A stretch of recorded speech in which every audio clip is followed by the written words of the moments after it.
ନିମ୍ନଲିଖିତ ବାକ୍ୟମାନଙ୍କ ମଧ୍ୟରୁ କେଉଁଟି ଏକ ବିସ୍ମୟସୂଚକ ବାକ୍ୟ?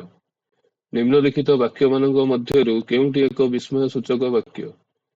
ତୁମେ କ'ଣ ଏହି କାମ କରିପାରିବ? ଆଜି କି ଟାଣ ଖରା! ନିଅ ଏଇ ଚିଠିଟା ତାଙ୍କ ବାକ୍ସରେ ପକାଇ ଦିଅ। ମୋତେ ଟଙ୍କାଟିଏ ଦିଅ ବାବୁ। ନିମ୍ନଲିଖିତ ବାକ୍ୟମାନଙ୍କ ମଧ୍ୟରୁ କେଉଁଟି ଏକ ବିସ୍ମୟସୂଚକ ବାକ୍ୟ? ରାଇଟ୍ ଆନ୍ସର ଇଜ୍ ଆଜି କି ଟାଣ ଖରା! ଆଜି କି ଟାଣ ଖରା! ସଠିକ ବାକ୍ୟଟି ବାଛ। ମୂଷା ଗଣେଶଙ୍କ ବାହନ ଅଟେ। ମୂଷା ଗଣେଶଙ୍କ ବାହନ ଅଟେ। ମୂଷା ଗଣେଶଙ୍କ ବାହନ ଅଟେ।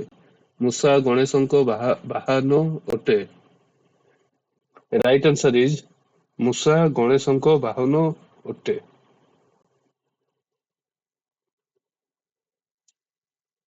ଅପସନ ଏ। ପିଲାଟା ଏପରି ଡ୍ୟାସ୍ ଯେ ଯାହା କହିବ ତାହା କରିବ। ପିଲାଟା ଏପରି ଡ୍ୟାସ୍ ଯେ ଯାହା କହିବ ତାହା କରିବ। ଶୂନ୍ୟସ୍ଥାନ ପାଇଁ ସଠିକ ଉତ୍ତର ବାଛ।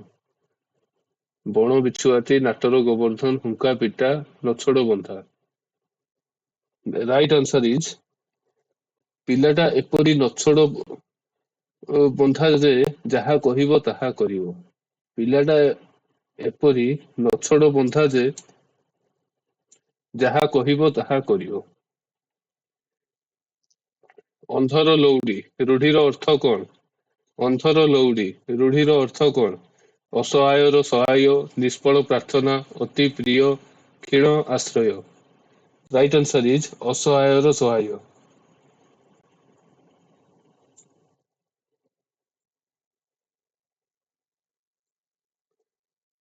ଦେଶ କେ ଫାଙ୍କ ନଈ କେ ବାଙ୍କ ଲୋକବାଣୀର ଅର୍ଥ କ'ଣ? ଦେଶ କେ ଫାଙ୍କ ନଈ କେ ବାଙ୍କ ଲୋକବାଣୀର ଅର୍ଥ କ'ଣ? ପ୍ରକୃତି ବଦଳେ ନାହିଁ, ସବୁ ସ୍ଥାନରେ ଖାପ ଖୁଆଇ ଚଳିବା, ଭିନ୍ନ ସ୍ଥାନରେ ଭିନ୍ନ ଚଳଣି, ବାହାର ସୌନ୍ଦର୍ଯ୍ୟ ଭିତରେ ନଥିବା। ରାଇଟ୍ ଆନ୍ସର ଇଜ୍ ଭିନ୍ନ ସ୍ଥାନରେ ଭିନ୍ନ ଚଳଣି।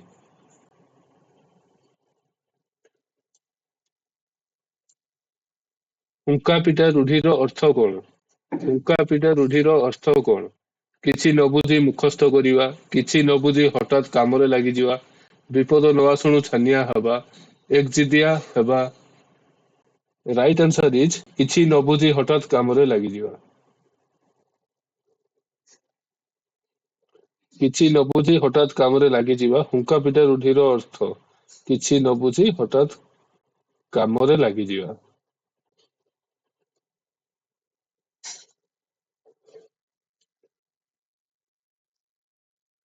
ଟାଇମ୍ ୱେଟ୍ସ ଫର ନୋନ୍ ଏହି ଇଂରାଜୀ ବାକ୍ୟର ଅର୍ଥ କ'ଣ? ଟାଇମ୍ ୱେଟ୍ସ ଫର ନୋନ୍ କିଏ ସମୟକୁ ଅପେକ୍ଷା କରେ ନାହିଁ। ସମୟ କିଛି ଲୋକଙ୍କ ପାଇଁ ଅପେକ୍ଷା କରେ। ସମୟ ସମସ୍ତଙ୍କ ପାଇଁ ଅପେକ୍ଷା କରେ। ସମୟ କାହାକୁ ଅପେକ୍ଷା କରେ ନାହିଁ। ସମୟ କାହାକୁ ଅପେକ୍ଷା କରେ ନାହିଁ। Right answer is option D ସମୟ କାହାକୁ ଅପେକ୍ଷା କରେ ନାହିଁ। ଆଜିର ବୈଠକକୁ ବାତିଲ କରାଗଲା। ଆଜିର ବୈଠକକୁ ବାତିଲ କରାଗଲା ଏହି ବାକ୍ୟର ସଠିକ ଇଂରାଜୀ କ'ଣ? Today's meeting was postponed. The meeting scheduled today was cancelled. The meeting was cancelled today. Today the meeting was cancelled. Right answer is option B. The meeting scheduled today was cancelled.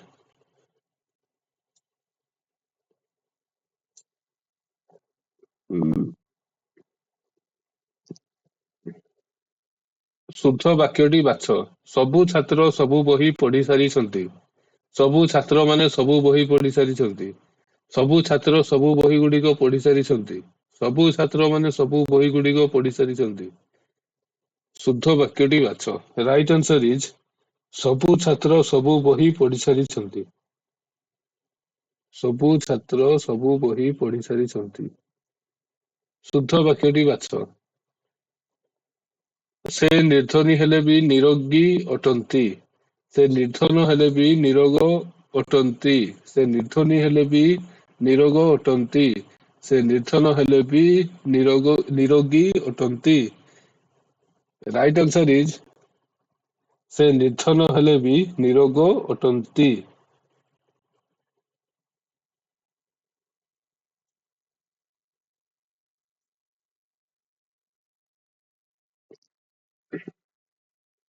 ତାପରେ ଆସିଲା passage. ଆଗେ passage ଟିକୁ ଭଲ ଭାବରେ ପଢିଦବା। ମହୁଲ ମଞ୍ଜିରୁ ପ୍ରସ୍ତୁତ ତେଲ ବିକ୍ରି କରି ଆଦିବାସୀମାନେ ସ୍ୱାବଲମ୍ବୀ ହୋଇ ପାରିଛନ୍ତି। ଦଶନ୍ଧି ଦଶନ୍ଧି ଧରି ପାରମ୍ପରିକ ଟୋଲରୁ ତେଲ ପ୍ରସ୍ତୁତ କରି ଗୁଜୁରାଣ ମେଣ୍ଟାଉଛନ୍ତି ମାଲକାନଗିରି ଜିଲ୍ଲାର ଆଦିବାସୀ। ମହୁଲ ମଞ୍ଜିକୁ ସ୍ଥାନୀୟ ଭାଷାରେ ଟୋଲ କୁହାଯାଏ। ଏହି ତେଲ କେବଳ କମ ଦରରେ ଉପଲବ୍ଧ ତା ନୁହେଁ, ସ୍ୱାସ୍ଥ୍ୟ ପାଇଁ ମଧ୍ୟ ବେଶ ଉପକାରୀ। ବଜାରରେ ଏବେ 150 ରୁ 200 ଟଙ୍କାରେ ସୋରିଷ ତେଲ ବିକ୍ରି ହେଉଥିବା ବେଳେ ଅନ୍ୟାନ୍ୟ ଖାଇବା ତେଲ 160 ରୁ 180 ଟଙ୍କା ଉପରେ ବିକ୍ରି ହେଉଛି। ଏଭଳି ସମୟରେ ଆଦିବାସୀ ଓ ନିମ୍ନ ବର୍ଗର ଲୋକଙ୍କ ପାଇଁ ସାହା ଭରସା ପାଲଟିଛି ଟୋଲ ତେଲ। କିଲୋ ପ୍ରତି 3 ଟଙ୍କାରେ ଟୋଲ ସଂଗ୍ରହ କରି ଏହା ପେଶି ତେଲ ବାହାର କରାଯାଇଥାଏ। 1 କିଲୋ ଟୋଲ ପେଶିଲେ ପ୍ରାୟ 250 ଗ୍ରାମ ତେଲ ସଂଗ୍ରହ ହୋଇଥାଏ। ଏହି ଅନୁଯାୟୀ 4 କିଲୋ ଟୋଲରେ 1 ଲିଟର ତେଲ ପ୍ରସ୍ତୁତ ହୋଇଥାଏ। ସ୍ଥାନୀୟ ବଜାରରେ ଏହି ତେଲ ଲିଟର ପିଛା 12 ରୁ 15 ଟଙ୍କାରେ ବିକ୍ରି ହେଉଛି। ଏହି ତେଲ ସ୍ୱାସ୍ଥ୍ୟ ଉପରେ ବିଶେଷ କିଛି ପ୍ରତିକୂଳ ପ୍ରଭାବ ପକାଏ ନାହିଁ, ତେବେ ମାତ୍ରାଧିକ ବ୍ୟବହାର ଖରାପ ବୋଲି କେତେକ ଚିକିତ୍ସା ବିଶେଷଜ୍ଞ ମତ ଦିଅନ୍ତି। ଖରାଦିନେ ମହୁଲ ଗଛରୁ ଟୋଲ ସଂଗ୍ରହ କରିଥାନ୍ତି ଆଦିବାସୀ। ଏହାକୁ ଫଟେଇ ଶୁଖାଇଥାନ୍ତି। ଶୁଖିବା ପରେ ନିକଟସ୍ଥ କାରଖାନାକୁ ନେଇ ପେଷେଇଥାନ୍ତି। ତେଲକୁ ସୁଆଦିଆ ଏବଂ ପତଳା କରିବା ପାଇଁ ସୋରିଷ ଏବଂ ଜଙ୍ଗଲଜାତ ଦ୍ରବ୍ୟ ବ୍ୟବହାର କରିଥାନ୍ତି। କେବଳ ସେତିକି ନୁହେଁ, ଟୋଲ ଓ ତେଲ ବିକ୍ରି କରି ବେଶ 2 ପଇସା ରୋଜଗାର କରୁଛନ୍ତି ଏମାନେ। ଏହି ତେଲ ପେଷେଇବା ମିଲ ମାଲିକ ମାନେ ମଧ୍ୟ ଗ୍ରାହକଙ୍କ ଠାରୁ କମ ପଇସା ନେଇଥାନ୍ତି।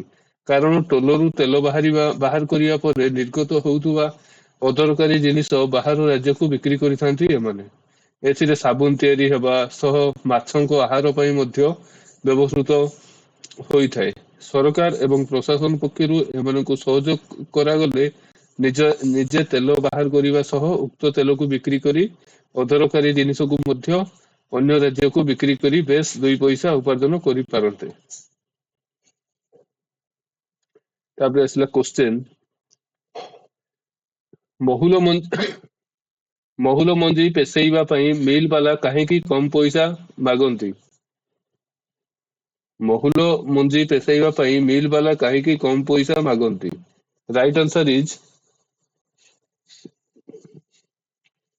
ପେଷେଇବା ପରେ ରହିଯାଉଥିବା ବଳକା ଅଦରକାରୀ ଜିନିଷକୁ ବିକି ମିଲ ବାଲା କିଛି ପଇସା ପାଉଥିବାରୁ। ପେଷେଇବା ପରେ ରହିଯାଉଥିବା ବଳକା ଅଦରକାରୀ ଜିନିଷକୁ ବିକି ମିଲ ବାଲା କିଛି ପଇସା ପାଉଥିବାରୁ। 1 କିଲୋ ମହୁଲ ମଞ୍ଜି ପେଷେଇ ଯେତିକି ତେଲ ବାହାରେ, ତାହା ସ୍ଥାନୀୟ ବଜାରରେ ପ୍ରାୟ କେତେ ଟଙ୍କାରେ ବିକ୍ରି ହୁଏ? 1 କିଲୋ ମହୁଲ ମଞ୍ଜି ପେଷେଇ ଯେତିକି ତେଲ ବାହାରେ, ତାହା ସ୍ଥାନୀୟ ବଜାରରେ ପ୍ରାୟ କେତେ ଟଙ୍କାରେ ବିକ୍ରି ହୁଏ? ରାଇଟ୍ ଆନ୍ସର ଇଜ ଅପସନ ବି, 3 ରୁ 4 ଟଙ୍କା। ମହୁଲ ମଞ୍ଜିର ଉପକାରିତା କଣ? ମହୁଲ ମଞ୍ଜିର ଉପକାରିତା କଣ? ରାଇଟ୍ ଆନ୍ସର ଇଜ ଏଥିରୁ ଶସ୍ତା ଓ ଶରୀର ପାଇଁ ଉପକାରୀ ତେଲ ବାହାରେ। ଏଥିରୁ ସାବୁନ ତିଆରି କରାଯାଏ। ଏଥିରୁ ମାଛଙ୍କ ପାଇଁ ଖାଦ୍ୟ ତିଆରି କରାଯାଏ। ଉପର ଲିଖିତ ସମସ୍ତ ଉତ୍ତର ସଠିକ ଅଟେ। All of the above.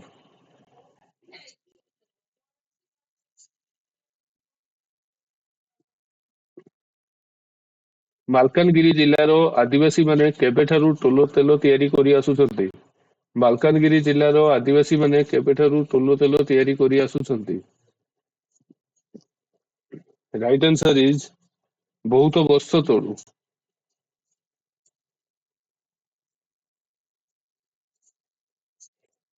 ନିମ୍ନଲିଖିତ କେଉଁ ବାକ୍ୟଟି ସଠିକ ଅଟେ? ଆଦିବାସୀମାନେ ବର୍ଷ ସାରା ମହୁଲ ମଞ୍ଜି ସଂଗ୍ରହ କରିଥାନ୍ତି।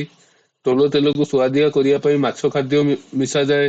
ମହୁଲ ମଞ୍ଜି ସଂଗ୍ରହ କରୁଥିବା ଆଦିବାସୀ ମାନଙ୍କ ଆର୍ଥିକ ଉନ୍ନତି ପାଇଁ ସରକାର ଅଧିକ ଲୋକଙ୍କୁ ଏଥିରେ ସାମିଲ କରିବା ଦରକାର।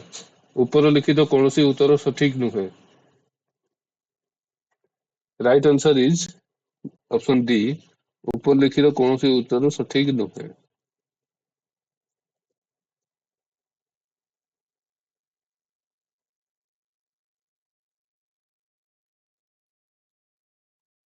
ପ୍ରଶ୍ନ 91 ରୁ 95 ଶବ୍ଦର ସଠିକ ଅର୍ଥ ବାଛ। ଜିଜ୍ଞାସା, ଜିଜ୍ଞାସାର ସଠିକ ଅର୍ଥ କଣ? ଜିଣିବାର ଇଚ୍ଛା, ଜଣେଇବାର ଇଚ୍ଛା, ଜାଣିବାର ଇଚ୍ଛା, ଜୀଇବାର ଇଚ୍ଛା। ଜିଜ୍ଞାସାର ସଠିକ ଅର୍ଥ ହେଲା ଜାଣିବାର ଇଚ୍ଛା। Option C. Right answer is option C, ଜାଣିବାର ଇଚ୍ଛା। ଅସମାହିତ, ଅସମାହିତର ସଠିକ ଅର୍ଥ କଣ? ଯାହାର ସମାଧାନ ଅଛି, ଯାହା ଅସମାନ ଅଟେ, ଯାହାର କିଛି ସମାଧାନ ନାହିଁ, ଯିଏ ଅସମାନ ହିତ କରେ। ରାଇଟ ଆନ୍ସର ଇଜ ଅପସନ ବି, ଯାହାର କିଛି ସମାଧାନ ନାହିଁ। ଅକ୍ଷମଣୀୟ, ଯାହାକୁ କ୍ଷମା କରାଯାଇ ପାରିବ, ଯିଏ ଅକ୍ଷମ ନୁହେଁ, ଯିଏ ଅକ୍ଷମ ଅଟେ, ଯାହାର କ୍ଷମା ନାହିଁ। ଅକ୍ଷମଣୀୟର ସଠିକ ଅର୍ଥ କଣ? Right answer is option D, ଯାହାର କ୍ଷମା ନାହିଁ। ଅକ୍ଷମଣୀୟ, ଯାହାର କ୍ଷମା ନାହିଁ। ପ୍ରାସାଦ, ପ୍ରାସାଦର ସଠିକ ଅର୍ଥ କଣ? ବଡ ମନ୍ଦିର, ଠାକୁରଙ୍କ ଭୋଗ, ଭୋଗ ରନ୍ଧା ହେଉଥିବା ଘର, ବଡ କୋଠା ଘର। ପ୍ରାସାଦ। Right answer is option D, ବଡ କୋଠା ଘର। ବଡ କୋଠା ଘର। ସଙ୍ଗରୋଧ, ପ୍ରାସାଦ, ପ୍ରାସାଦ ମାନେ ହେଲା ବଡ କୋଠା ଘର। ପ୍ରସାଦ ମାନେ ଅଲଗା, ପ୍ରାସାଦ ମାନେ ଅଲଗା। ପ୍ରାସାଦ ମାନେ ହେଲା ବଡ କୋଠା ଘର। ସଙ୍ଗରୋଧ, ସଙ୍ଗରୋଧର ସଠିକ ଅର୍ଥଟି କଣ? ସାଙ୍ଗକୁ ଅନୁରୋଧ କରିବା, ସାଙ୍ଗଙ୍କ ସହ ରହିବା, ବିନା ସାଙ୍ଗରେ ରହିବା, ସାଙ୍ଗ ସହ ମିଶି ଅପରାଧ କରିବା। ସଙ୍ଗରୋଧ, ସଙ୍ଗରୋଧର ସଠିକ ଅର୍ଥଟି ହେଲା ବିନା ସାଙ୍ଗରେ ରହିବା। ଅପସନ ବି। ସଙ୍ଗରୋଧ, ସଙ୍ଗରୋଧ, ବିନା ସାଙ୍ଗରେ ରହିବା। ପ୍ରଶ୍ନ 96 ରୁ 100 ଶୁଦ୍ଧ ବନାମ ଥିବା ଶବ୍ଦ ଦୁଇଟି ବାଛ। ମ୍ରିୟମାଣ ଅପରାହ୍ନ, ମ୍ରିୟମାନ ଅପରାହ୍ନ, ମ୍ରିୟମାଣ ଅପରାହ୍ନ, ମ୍ରିୟମାଣ ଅପରାହ୍ନ। Right answer is option C, ମ୍ରିୟମାଣ ଅପରାହ୍ନ। ଗବେଷଣା ଉତ୍କର୍ଷ, ଏଠି ହେଲା ମୂର୍ଧନ୍ୟ ଷ, ଗବେଷଣା। ଉତ୍କର୍ଷ, ଗବେଷଣା, ଦନ୍ତେଶ ଣା, ଉତ୍କର୍ଷ। ଉତ୍କର୍ଷ ହେଇଗଲାଣି ଏଠି ଦନ୍ତେଶ, ଏଟା ତେଣୁ କି ହବନି। ଗବେଷଣା, ଗବେଷଣା ଉତ୍କର୍ଷ, ଏଠି ହେଲାଣି ତାଲବେଶ, ଏଠି ଏଟା ହବନି। ଗବେଷଣା ଉତ୍କର୍ଷ, ଉତ୍କର୍ଷ, ଏଠି ଏଟା କରେ ରେପ ଆସିଗଲାଣି, ଏଟା ହବନି। ତେଣୁକି right answer is option A, ଗବେଷଣା ଉତ୍କର୍ଷ। ସାଲିସ ବକ୍ସିସ, ସାଲିସ ବକ୍ସିସ, ସାଲିସ ବକ୍ସିସ, ସାଲିସ ବକ୍ସିସ।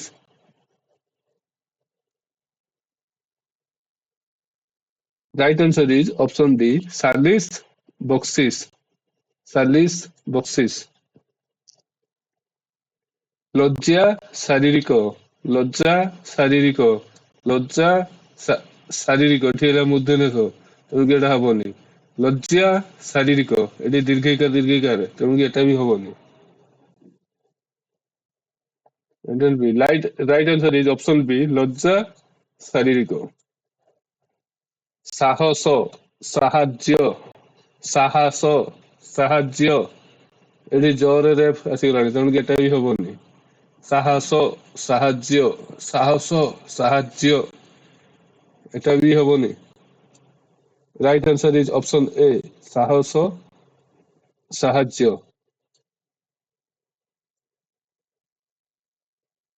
Thank you.